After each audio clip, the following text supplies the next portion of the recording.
Lorsqu'un astronaute revient sur Terre après un séjour dans l'espace, il est généralement plus grand de quelques centimètres qu'il ne l'était avant de quitter notre planète. Ton corps agit d'une manière inhabituelle lorsque tu te libères de la gravité. Sans tout ton poids qui comprime le cartilage de ta colonne vertébrale et de tes articulations, ton corps s'allonge un peu dans des conditions d'apesanteur. Mais cela ne dure pas éternellement. L'effet disparaît après un certain temps. Un phénomène similaire se produit également sur Terre.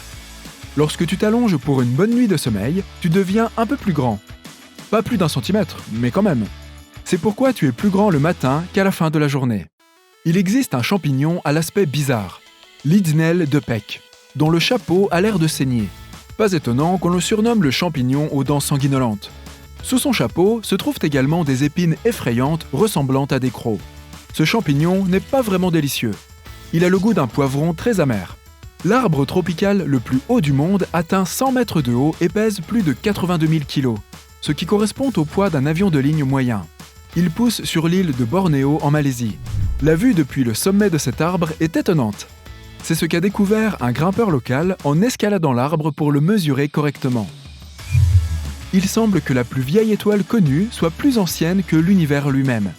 Elle s'appelle Mathusalem et est située à 190 années-lumière de notre planète dans la constellation de la Balance. En analysant les données sur sa luminosité, sa taille, sa structure et sa composition, les scientifiques ont réalisé que l'étoile avait probablement environ 14,5 milliards d'années.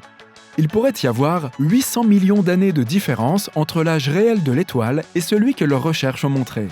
Mais si l'étoile est vraiment plus vieille que l'univers, cela pourrait signifier que le Big Bang n'est peut-être pas le moment où tout a commencé.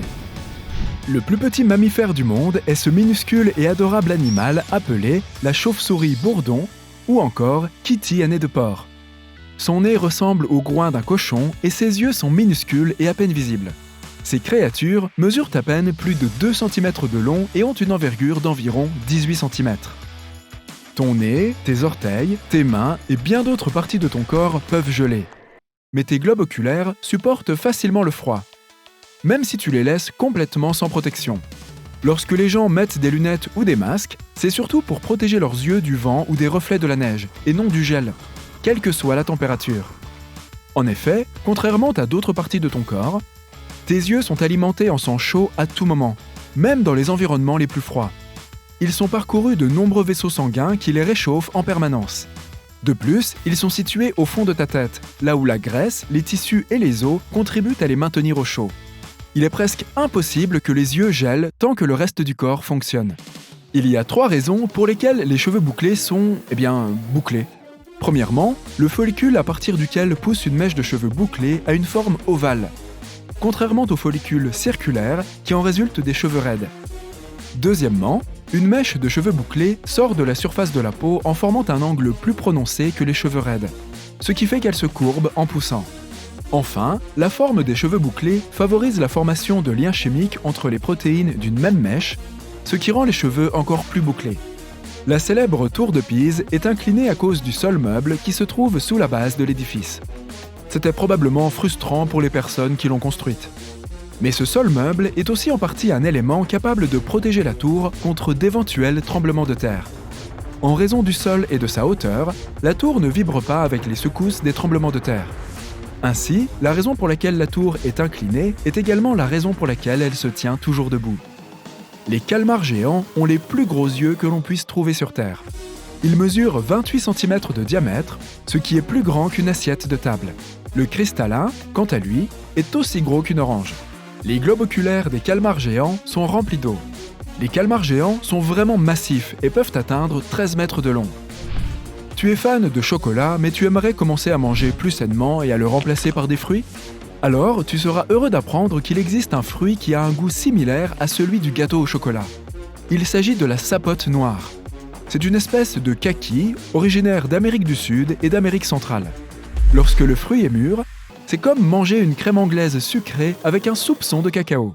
Quand tu feuillettes un vieux livre ou un vieux journal, tu as de bonnes chances de constater que le papier est devenu jaune. Le papier est fabriqué à partir de bois, qui se compose principalement de cellulose blanche. Le bois contient également de la lignine. Il s'agit d'une substance foncée qui se retrouve également dans le papier avec la cellulose. La lignine est comme une colle qui lie la cellulose, ce qui permet aux arbres de se tenir debout et de rendre le bois rigide. Lorsque tu exposes la lignine à la lumière du soleil et à l'air ambiant, le papier devient jaune. La lumière voyage beaucoup plus vite que les ondes sonores. La vitesse de la lumière est la vitesse maximale à laquelle certaines informations peuvent se déplacer d'un endroit à un autre. La lumière voyage dans le vide à une vitesse que rien ne peut vraiment surpasser. Surtout pas le son, qui n'existe même pas dans le vide. Lorsque les musées ne t'autorisent pas à prendre de photos, ils craignent surtout que les flashs des appareils photo n'abîment les peintures et endommagent leurs pigments. Certains pigments sont plus sensibles à la lumière. Cela signifie que les réactions chimiques qui dégradent les pigments s'accélèrent lorsque ces derniers sont exposés à la lumière. C'est pourquoi l'éclairage dans les galeries et les musées est si soigneusement contrôlé. D'un autre côté, rien ne prouve que les appareils photo de nos téléphones modernes endommagent les peintures. Après tout, ils sont plus perfectionnés qu'autrefois. On utilise des lumières rouges dans les sous-marins parce que les yeux humains sont moins sensibles aux grandes longueurs d'onde. Les sous-marins passent à la lumière rouge lorsqu'il fait trop sombre à l'extérieur et que les membres de l'équipage doivent faire leur tour de garde ou bien utiliser le périscope. La lumière rouge les aide à ajuster leur vision. La même technologie est utilisée dans les planétariums, certains cinémas et les tours de contrôle des aéroports. Ils utilisent tous la lumière rouge pour faciliter l'adaptation à la lumière depuis l'obscurité.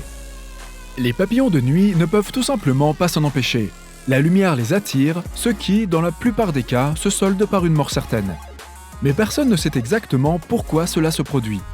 Certains types de papillons nocturnes utilisent la lumière de la lune pour s'orienter lorsqu'il fait sombre dehors. Selon une autre théorie, ces papillons se dirigent vers la lumière pour échapper aux animaux plus gros qui les poursuivent. Une fois qu'ils sont trop près de la lumière vive, ils sont probablement aveuglés et ne peuvent plus s'orienter.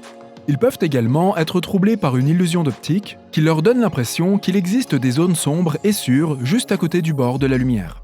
Il existe enfin une autre théorie selon laquelle les papillons mâles confondent la chaleur et l'odeur des bougies avec celle de leurs femelles.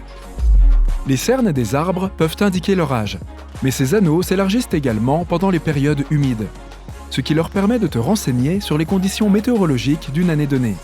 Lorsque les anneaux sont plus épais, cela signifie que l'année a été particulièrement pluvieuse. Et lorsqu'ils sont fins, tu sais que la période était sèche. Quand tu te trouves dans l'eau froide, la sensation est bien pire que lorsque tu es exposé à un air de la même température. Tout cela parce qu'il faut beaucoup plus d'énergie pour élever la température de l'eau que celle de l'air. Ainsi, la couche d'eau qui entoure ton corps se réchauffe assez lentement. Et la différence de température entre ton corps et l'eau reste assez importante. C'est pourquoi le taux de perte de chaleur reste élevé.